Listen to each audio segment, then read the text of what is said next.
Bonsoir à tous et bienvenue dans ce point de l'actualité. Signature de convention avec 10 collectivités territoriales bénéficiaires de fonds pour la mise en œuvre du projet C2D Emploi Jeunes phase 2.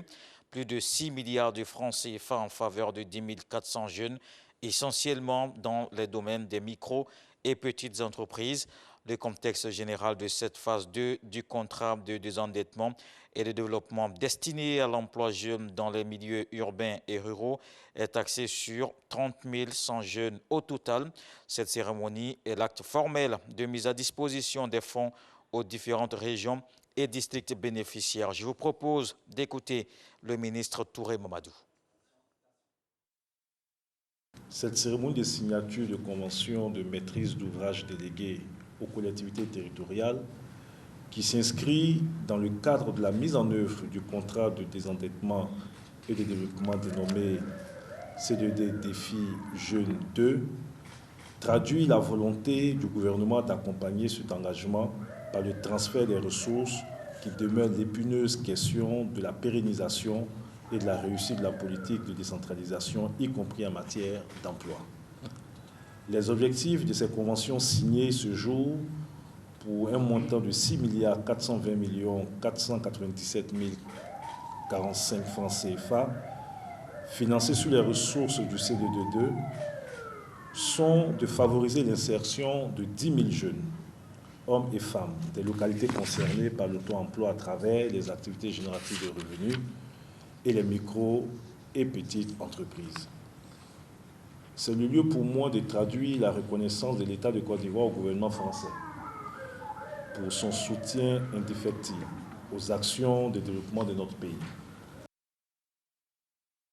Et après l'emploi, il faut aussi vivre pleinement sa nouvelle vie de retraité ou encore s'adonner à d'autres activités professionnelles. C'est possible, mais encore faut-il bien préparer cette autre étape.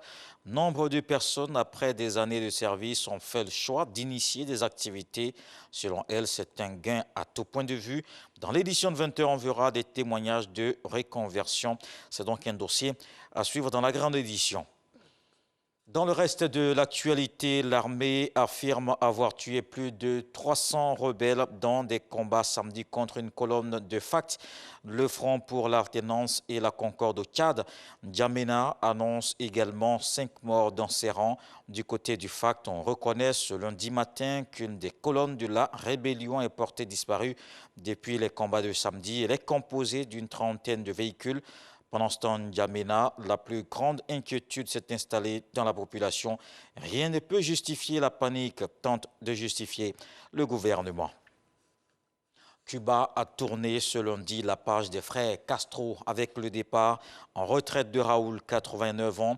C'est un symbole fort mais qui ne change en rien la ligne politique du pays, l'un des derniers communistes au monde. Le président Miguel Díaz a été élu premier secrétaire du comité central du Parti communiste de Cuba. Le passage de témoin survient à un moment critique pour l'île.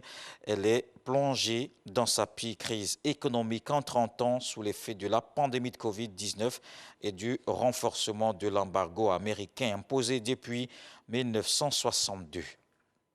Et puis on termine en Iran. Le porte-parole des affaires étrangères a affirmé que l'Iran accueillait favorablement toute discussion avec l'Arabie saoudite. Il n'a pas confirmé ni démenti les informations du Financial Times selon lesquelles des responsables iraniens et saoudiens se sont rencontrés en Irak. Selon le quotidien américain, les deux pays auraient entamé des négociations à Bagdad ce mois d'avril, près de 5 ans après avoir coupé toute relation diplomatique. La première série de discussions a porté notamment sur le dossier du Yémen et qualifiée de positive, ajoute le quotidien britannique. On se retrouve à 20h pour la grande édition, mais tout de suite à suivre les infos régionales.